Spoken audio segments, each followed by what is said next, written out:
Assalamualaikum warahmatullahi wabarakatuh.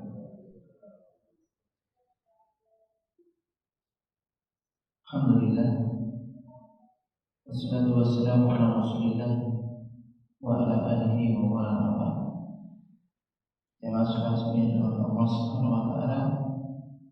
Alhamdulillah, insyaallah kita hari ini akan melanjutkan kajian kita masih terkait dengan ini adab kedua orang tua atau adab birrul walidain.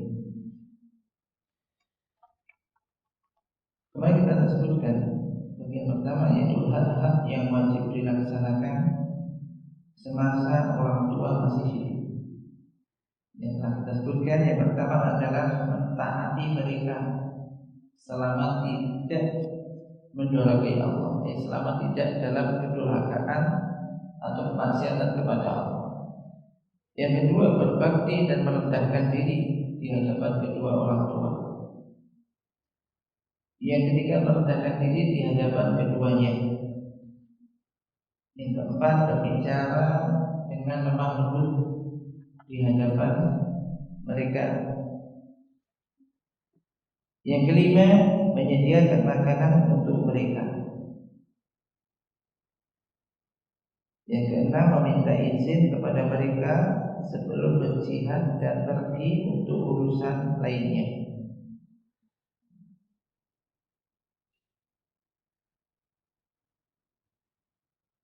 Kemudian sekarang yang ketujuh.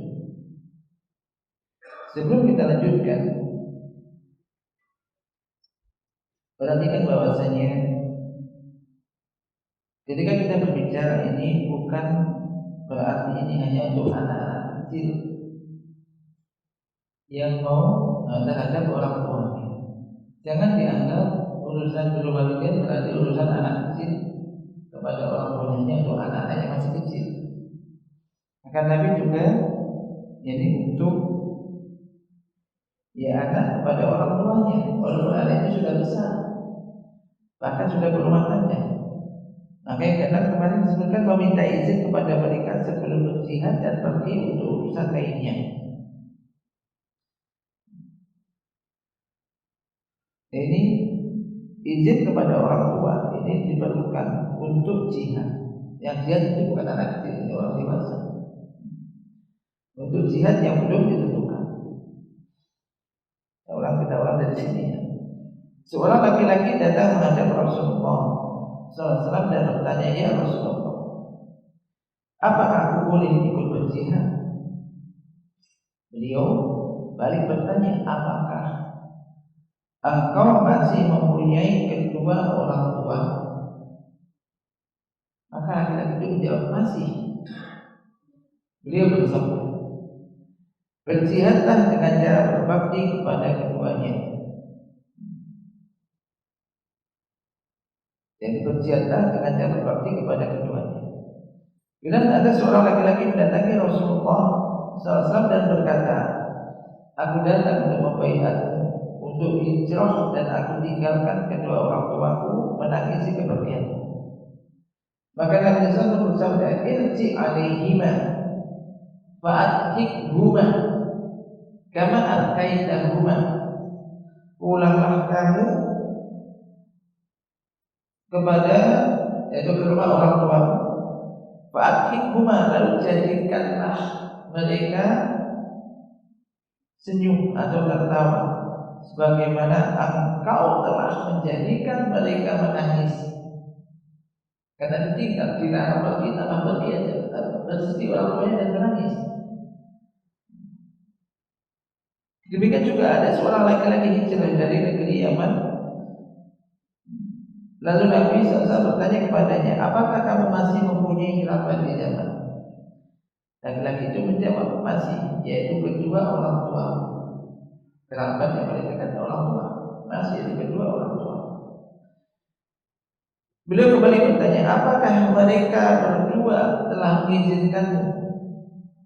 Maka laki-laki itu menjawab, tidak. Jadi hijrah gak diizini orang tuanya, berangkat aja. Kemudian Nabi SAW bersabda, irji ilaihima fasta'dinhuma fa in adina laka fajahid wa ila fabirruhuma.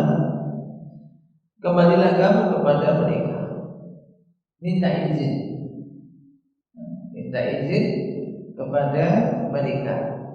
Jika mereka berdua, yaitu kedua orang tua, memberikan izin, mengizinkan engkau, fajahid, ya maka berjihadlah. Namun jika keduanya tidak memberikan izin, maka berbaktilah kepada keduanya, ikuti orang tua. Ini dalam konteks yang itu merupakan ibadah yang besar. Bagaimana kalau hanya sekedar keluar rumah, yang keluar rumah, pergi ke rumah teman, bahkan mungkin berangkat kerja, berangkat keluar rumah. Kalau masih ada orang tua di situ, itu lebih baik. Dan inilah yang dimaksud. Kemudian seorang laki-laki berkata lagi kepada beliau, aku membayar Anda untuk berizah dan berjihad semata-mata hanya mengharapkan pahala dari Allah Subhanahu wa taala. Beliau bersabda kepada laki-laki tersebut, apakah salah satu kedua orang tuamu masih hidup? Maka laki-laki itu menjawab, masih, bahkan keduanya masih hidup. Kedua orang tuanya masih hidup. Maka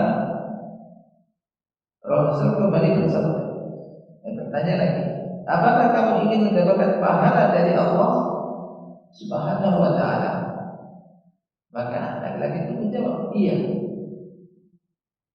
Kemudian Nabi SAW bersabda, kembalilah kamu kepada kedua orang tuamu dan berbaktilah kepada keduanya. Kalau engkau pergi hanya untuk ingin mendapatkan pahala dari Allah, sementara kedua orang tua masih ada, kamu pulang.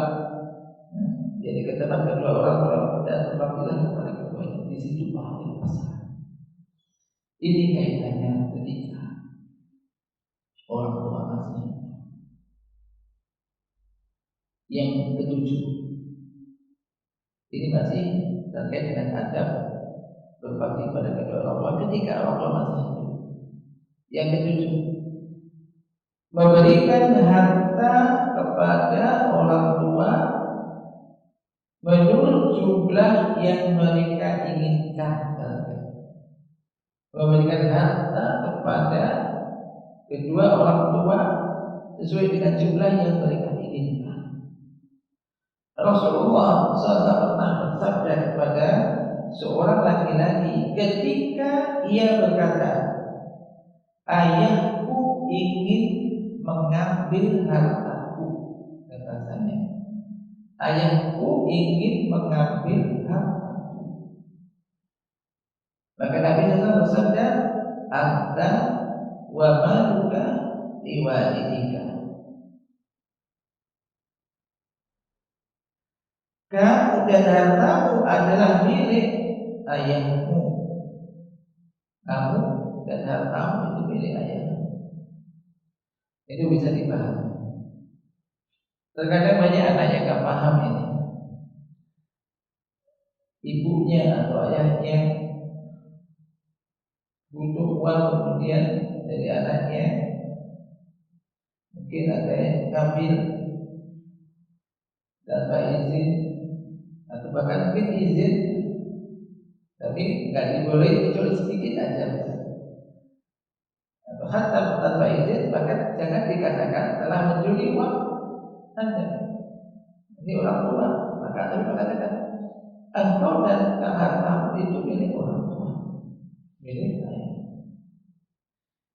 Nah, kalau kita memahami semacam ini, berarti harta kita juga milik orang tua kita. Uang kita ada itu melalui orang tua kita. Bahkan butuh berapapun orang tua ketika memang membutuhkan, ya, gitu. Oleh sebab itu hendaknya seseorang jangan bersikap bakhil terhadap orang yang menjadi sebab dia ada di muka bumi ini. Ini orang tua yang telah mengasuhnya, memeliharanya ketika kecil dan saat lemah, serta telah berbuat baik kepadanya.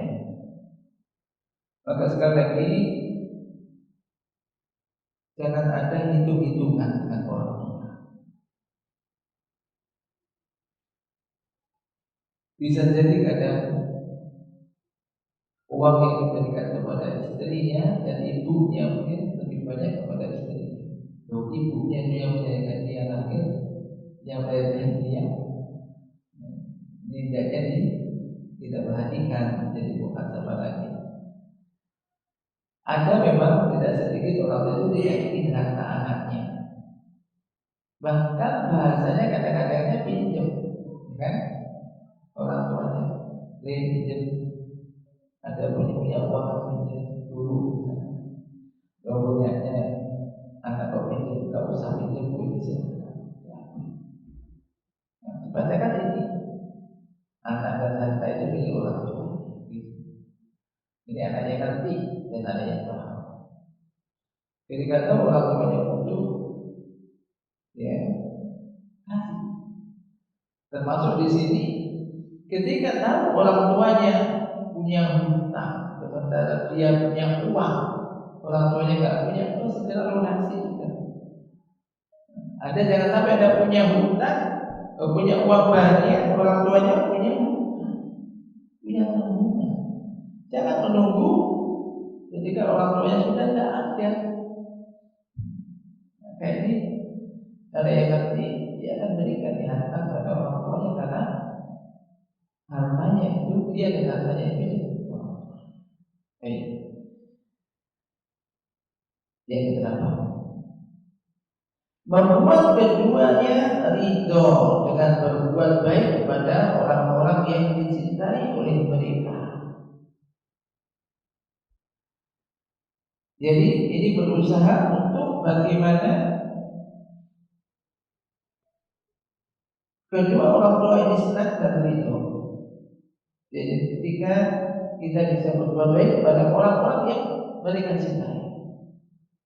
Jadi hendaknya seorang membuat kedua orang tuanya ridho dengan berbuat baik kepada para saudara, karib kerabat, teman-teman dan selain mereka, kerabat mereka, saudara mereka, kedua orang tua kita.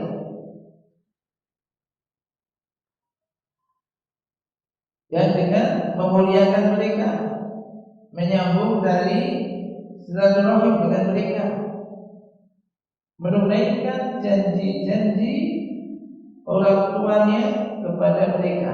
Ketika orang tua berjanji demikian belum pernah lakukan. Nah, nanti akan disebutkan terkait dengan hari ini beberapa hadis yang berupa dalam masalah ini. Kemudian yang ke-9, memenuhi sumpah kedua orang tua. Apabila kedua orang tua bersumpah kepada anaknya untuk suatu perkara tertentu yang di dalamnya tidak terdapat perbuatan maksiat, maka wajib bagi seorang anak untuk memenuhi sumpah keduanya, karena itu termasuk hak mereka. Demikian juga tidak mencela orang tua atau tidak menyebabkan mereka dicela oleh orang lain. Ini untuk diperhatikan, terutama juga untuk anak-anak, baik yang belum dewasa, anak-anak yang belum dewasa, atau mungkin kata ya, anak yang sudah dewasa, anak orang tuanya yang sudah dewasa, untuk melakukan hal yang terpuji. Ingat bahwasanya mencela orang tua dan menyebabkan mereka dicela oleh orang lain, ini termasuk salah satu dosa besar. Allah melaknat orang yang semacam ini. Perhatikan sabda Rasulullah sallallahu alaihi wasallam,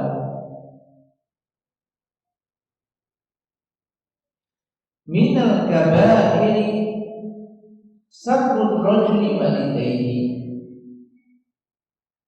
Qila wa hal yasdimu rajul walidayhi? Qala na'am.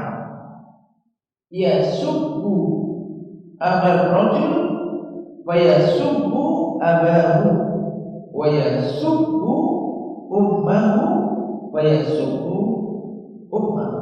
Perhatikan, minal kabair, termasuk dosa besar, yaitu seseorang mencela dan mencaci maki kedua orang tuanya. Maka para sahabat itu bertanya, heran, masa ada? Apakah ada seorang mencela orang tuanya, mencaci maki dan mencela kedua orang tuanya? Maka beliau menjawab, ada. Yaitu ia mencela ayah orang lain, kemudian orang itu membalas mencela orang tuanya.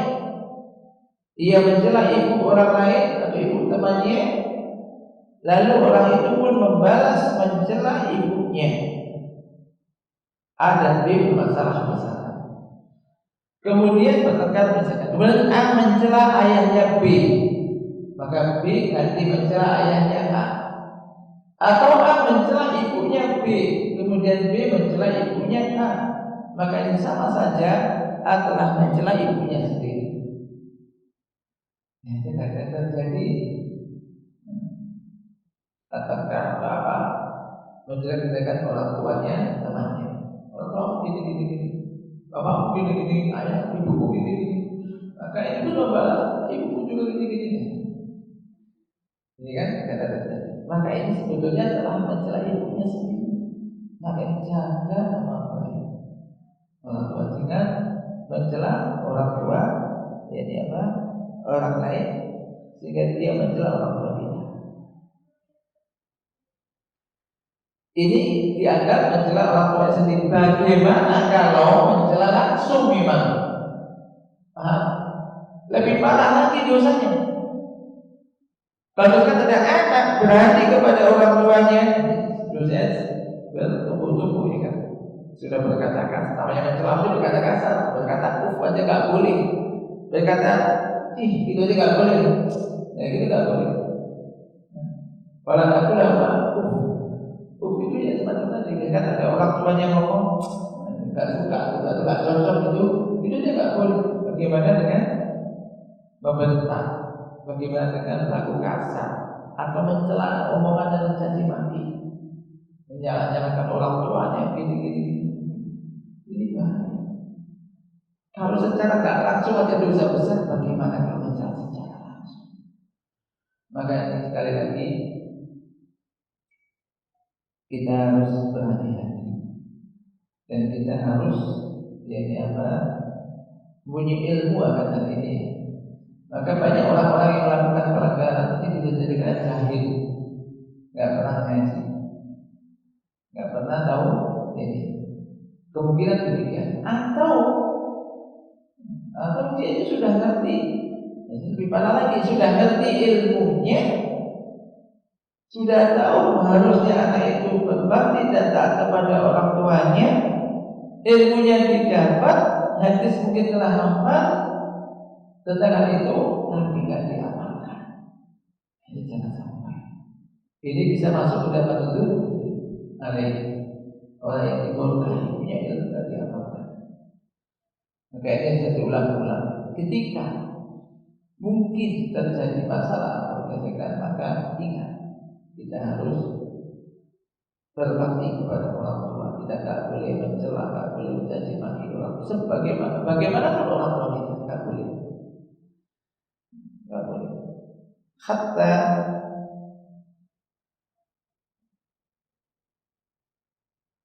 Hatta bisa. Ada orang tua bisa. Ketika kecilnya misalkan dia kecilnya ditinggal, karena ada kejadian begitu, kurang nggak diobati, ditinggal, nggak diurus menurut dia. Begitu sudah besar, orang tuanya kembali, dia ganti, aku dulu nggak diurus, saya juga nggak urus, nggak mau urus, maka ini nggak urus. Tetap dia punya kewajiban untuk berbakti kepada kedua orang tuanya. Kemudian yang ke-11, mendahulukan berbakti kepada ibu daripada ayah. Jadi maksudnya Ya pada dasarnya kita seperti pada kedua orang tua kita. Tapi memang ada hadis yang menunjukkan bahwasanya hak ibu ini lebih besar daripada ayah. Ada seorang laki-laki pernah bertanya kepada Rasulullah SAW, siapakah orang yang paling berhak mendapatkan perlakuan baik dariku ya Rasulullah? Beliau menjawab, ummuka, ibumu. Maka laki-laki bertanya lagi, kemudian siapa lagi? Semama. Dan siapa lagi? Beliau menjawab lagi, ibumu. Laki itu bertanya lagi, kemudian siapa lagi? Beliau menjawab lagi, ibumu. Ibumu, ibumu, ibumu. Kemudian laki-laki itu yakni bertanya,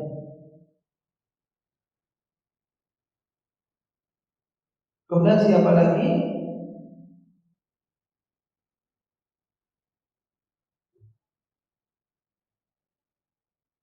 Tanya, ayahmu, jawab beliau. Jadi 3 kali. Jadi ibumu, kemudian ibumu, kemudian ibumu, kemudian baru ayahmu. Maka ini yaitu sabda Nabi SAW. Maka ini pun harus dipahami oleh ayah. Memang hadisnya demikian. Sehingga pun ini perlu diarahkan juga kepada anak. Terkadang anak-anak itu lebih berani menentangnya kepada siapa? Ini anak-anak ini. Ini anak busuk kan? Ya, yang masih punya ibu, coba biasanya sering melawan ayah atau ibu. Ini dengar. Ayah atau ibu, kadang anak itu sering melawan ayah atau ibunya untuk berani melawan. Ya kadang ibunya manggil kali, 2 kali, 3 kali, kadang nggak dihiraukan. Ya. Pemerintahkan ini nggak dihiraukan. Bapaknya sekali ini. Harusnya sebenarnya sama, tapi kadang-kadang semacam itu karena dianggap ibunya paling nggak akan mukul, ya kan? Kok nggak keras, tambah padahal kondisinya yang lemah itulah. Ini harusnya ibu itu lebih utama. Apalagi ibu memberikan sesuatu, jadi 3 hal yang tidak bisa dilakukan oleh ayah, ya kan? Oleh mengandungnya, si ibu yang mengandung, itu berat mengandung. Kemudian melahirkan, itu juga berat. Melahirkan, bayangkan Anda dikandung oleh ibu Anda kurang lebih 9 bulan, 10 hari, kurang lebih sekitar itu. Berat itu, dibawa kemana-mana. Kemudian melahirkan itu pun sakit. Kemudian habis itu menyusuinya. Maka ini tidak bisa dilakukan oleh ayah. Maka ini hendaknya diperhatikan. Jangan sampai menentang ibu. Jangan sampai omongannya kemudian tidak dihiraukan, tidak didengarkan. Hadis di atas tidak bermaksud lebih mentaati ibu daripada ayah, sebab mentaati ayah lebih didahulukan jika keduanya menyuruh pada waktu yang sama dan dibolehkan dalam syariat. Alasannya ibu sendiri diwajibkan untuk taat kepada suaminya, yaitu ayah anaknya. Hanya saja jika salah seorang mereka menyuruh berbuat taat dan yang lain menyuruh berbuat maksiat, maka wajib untuk mentaati yang pertama. Maksud lebih mendahulukan berbuat baik kepada ibu, yaitu lebih bersikap lemah lembut, lebih berperilaku yang baik dan memberikan sikap yang lebih halus daripada ayah. Hal ini apabila keduanya berada di atas kebenaran. Pada hakikatnya kita diperintahkan untuk taat kepada kedua orang tua kita. Namun terkadang realita memang benar sabda Nabi ini. Kalau kita lihat realita, terkadang anak-anak itu semacam itu. Tidak sedikit anak itu kurang memperhatikan ibunya. Bahkan ibunya sampai ngomong-ngomong terus ini manggil nyuruh itu ada berulang kali nggak dihiraukan. Makanya jangan sampai seorang anak demikian. Hatta walaupun sudah jadi dewasa, sudah punya anak, punya istri, ibunya manggil dia menyuruh dan itu lakukan. Ini. Sebagian salah mengatakan hak ayah lebih besar dan hak ibu patut untuk dipenuhi. Nah, demikianlah penjelasan hak orang tua semasa mereka masih hidup. Ini di antara hak orang tua yang harus dilakukan oleh anak ketika masih hidup. Intinya ketika kedua orang tua itu masih hidup, maka itu kesempatan yang besar untuk meraih pahala dan jadikan itu menjadi sebab jalan yang mudah untuk masuk ke dalam surga. Jadi orang tua itu kayak pintu surga yang paling tengah. Maka ini usahakan untuk diperhatikan dan jangan disia-siakan. Maka pernah kita dengar kita sebutkan dan hafal Nabi bersabda Rogima al-Rajul, celakalah seseorang yang mendapati kedua orang tuanya, salah satu atau kedua orang tuanya masih ada dan sudah tua, ikut bersama dia, tapi tidak bisa menjadikan sebab dia masuk ke dalam surga. Maksudnya tidak memperhatikan dan tidak bisa berbakti kepada keduanya. Pada itu kesempatan yang baik. Maka kalau seandainya dibuat pilihan, beberapa saudara Anda misalkan dipilih, Anda milih diberi harta atau milih untuk diberi orang tua atau untuk mengasuh orang tua, milih mana? Ya, kalau orang paham milih nggak ngasuh orang tua atau milih untuk mengasuh orang tua. Kalau bisa berebut untuk memilih mengasuh orang tua. Maksudnya orang tua ikut kita. Ketika orang tua kita sudah tua, itu kalau mungkin kesempatan. Tapi kalau orang tua, kalau anak banyak itu kan, ya orang tua, ya kita juga nggak bisa maksa. Sesuai dengan orang tua kita. Gitu kan. Maka sekali lagi ketika orang tua masih ada, ini kesempatan yang besar untuk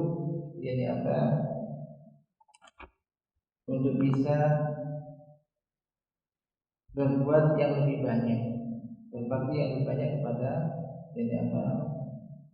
orang tua kita. Dan itu adalah pahala yang sangat besar, termasuk doanya. Maka kalau bisa cari bagaimana orang tua kita bisa meridhoi kita, mulai di pagi hari itu di awal aktivitas kalau bisa berupayalah untuk supaya mendapatkan ridho orang tua. Karena keridhaan Allah tergantung pada keridhaan orang tua, kemurkaan Allah tergantung pada kemurkaan kedua orang tua.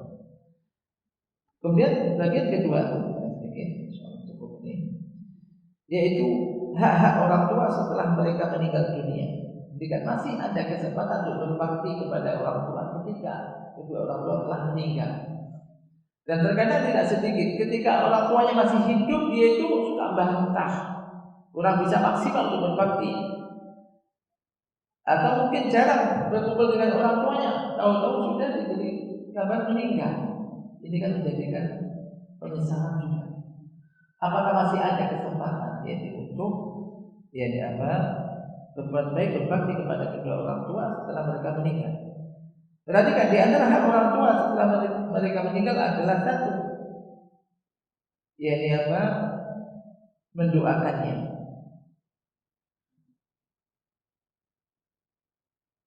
Disebutkan as-sholatu alaihim, mensolatinya maksudnya ini mendoakan keduanya. Setelah keduanya meninggal dunia, karena ini termasuk berbakti kepada mereka. Oleh karena itu seorang anak hendaknya lebih sering mendoakan kedua orang tuanya setelah mereka meninggal daripada ketika masih hidup. Apabila anak itu mendoakan keduanya, niscaya kebaikan mereka berdua akan semakin bertambah. Berdasarkan sabda Rasulullah, "Idza mata insanu iqta amal anhu amaluhu illa min salasa, shadaqatin jariyah aw ilmin yuntaubi aw waladin shalihin yad'u lahu." Apabila manusia itu meninggal, maka terputus amalnya kecuali 3 hal, yaitu sedekah jariah, ilmu yang bermanfaat, dan anak soleh yang senantiasa mendoakannya. Lihat, anak soleh yang senantiasa mendoakannya. Maka di sini mungkin juga yang menjadikan kita banyak berdoa agar diberi anak-anak yang banyak, yang soleh dan solehah. Karena ketika banyak anak, banyak yang mendoakan ketika kita mati. Itu yang akan membantu utama kita. Kemudian yang kedua adalah beristighfar untuk mereka berdua. Beristighfar minta ampunan untuk mereka berdua. Nah, orang tua adalah orang yang paling utama bagi seorang muslim untuk didoakan agar Allah mengampuni mereka karena kebaikan mereka yang besar. Allah Subhanahu wa taala menceritakan kisah Nabi Ibrahim alaihissalam dalam Al-Qur'an, "Rabbana ighfir li wa li walidayya." Wahai Rabb kami, berilah ampunan aku dan kedua orang tuaku. Maka ini banyak istighfar, banyak minta ampunan untuk kedua orang tua kita. Maka doanya apa yang dipanjatkan? Mintakan ampun. Misalkan Allahumma ighfir li abi, Allahumma ighfir li wa li walidayya. Semacam itu. Yang disebutkan juga bahwasanya ada orang tua, seorang ayah ini berada di surga yang tingkatannya tinggi dan dia amalnya biasa-biasa aja. Maka dia, mengapa dia bisa di situ? Ternyata karena berkat istighfar anaknya. Yang ketiga adalah menunaikan janji kedua orang tua. Menunaikan janji kedua orang tua. Hendaknya seorang menunaikan wasiat kedua orang tua dan melanjutkan secara berkesinambungan amalan-amalan kebaikan yang dahulu pernah dilakukan keduanya. Sebab pahala akan terus mengalir kepada mereka berdua apabila amalan kebaikan yang dulu pernah dilakukan dilanjutkan oleh anak mereka. Yang keempat, memuliakan teman kedua orang tuanya. Ketika orang tua kita punya teman akrab, teman yang baik, maka ini muliakan. Lah orang tua kita tiada. Jadi memuliakan teman kedua orang tua juga termasuk bagian dari berbuat baik kepada kedua orang tua. Sebagaimana telah disebutkan, Ibnu Umar radhiyallahu anhu pernah berpapasan bertemu dengan seorang Arab Badui di jalan menuju Mekah. Kemudian Ibnu Umar mengucapkan salam kepadanya dan mempersilahkannya naik ke atas keledai yang ia tunggangi. Selanjutnya ia juga memberikan sorbannya yang ia pakai. Ibnu Dina berkata, semoga Allah memuliakanmu. Mereka itu orang-orang Badui dan mereka sudah terbiasa berjalan. Kenapa kamu memuliakan semacam itu, gitu kan? Maka Ibnu Umar berkata, sungguh dulu ayahnya teman Umar bin Khattab dan aku pernah mendengar Rasulullah SAW bersabda, innal abarral birri silatul waladi ahla wuddi abihi ba'da ayyuwalliya. Sungguhnya bakti anak yang terbaik ialah seorang anak yang menyambung tali persahabatan dengan keluarga teman ayahnya setelah ayahnya tersebut meninggal. Jadi ini termasuk bentuk bakti pada orang tua. Yang kelima, menyambung tali silaturahim dengan kerabat ibu dan bapak. Hendaknya seorang menyambung tali silaturahim, tali persaudaraan dengan semua kerabat yang silsilah keturunannya bersambung dengan ayah dan ibu. Ya, seperti paman dari pihak ayah dan ibu, bibi dari pihak ayah dan ibu, kakek, nenek dan anak-anak mereka semua. Bagi yang melakukannya berarti ia telah menyambung tali silaturahim kedua orang tuanya dan telah berbakti kepada mereka. Hal ini berdasarkan hadis yang telah disebutkan dan sabda beliau sallallahu man ahabba ayyasila abahu fi qabrihi falyasil ikhwana abihi ba'dahu. Barang siapa yang ingin menyambung silaturahim ayahnya yang ada di kuburannya, maka sambunglah tali silaturahim dengan saudara-saudara ayahnya setelah ia meninggal. Dan itu pun juga masuk di dalam Quran hadis perintah untuk menyambung tali persaudaraan. Barang siapa yang ingin dilapangkan rezekinya dan dipanjangkan umurnya, falyasil rahimah, maka adalah dia menyambung tali persaudaraan dari kerabat, baik kerabat termasuk tadi kerabat yang didapat dari jalur ayah ataupun jalur ibu. Termasuk juga saya tambahkan di sini, termasuk di antara bakti kepada kedua orang tua setelah meninggal adalah berupayalah untuk menjadi anak yang lebih soleh, orang yang lebih soleh. Artinya anak yang soleh dia melakukan amal ketaatan kepada Allah dan Rasulnya, maka insya Allah ini pun orang tua akan mendapat bagian, karena anak bagian daripada usaha orang tuanya. Maka ketika orang tua telah tiada, marilah kita berupaya untuk menjadi lebih baik amalan kita, meningkatkan keimanan kita, kesolehan kita. Maka disebutkan waladin solihin yad'ulahu, anak soleh yang senantiasa mendoakan orang tuanya. Kalau anak itu enggak soleh, anak itu tidak baik, maka bagaimana akan mendoakan orang tuanya? Ini mudah-mudahan ini bisa kita ambil pelajaran dari sini dan bisa kita amalkan dan menjadi motivasi kita agar kita lebih bisa untuk berbakti kepada kedua orang tua kita. Demikian juga kita memohon kepada Allah agar Allah Subhanahu wa taala ini memberikan kepada kita anak-anak yang soleh dan juga solihah. Rabbana hab lana min azwajina wa dzurriyyatina qurrata a'yun waj'alna lil muttaqina imama. Wa sallallahu ala nabiyyina Muhammad. Ada yang ditanyakan sebelum kita duduk di kamar majelis?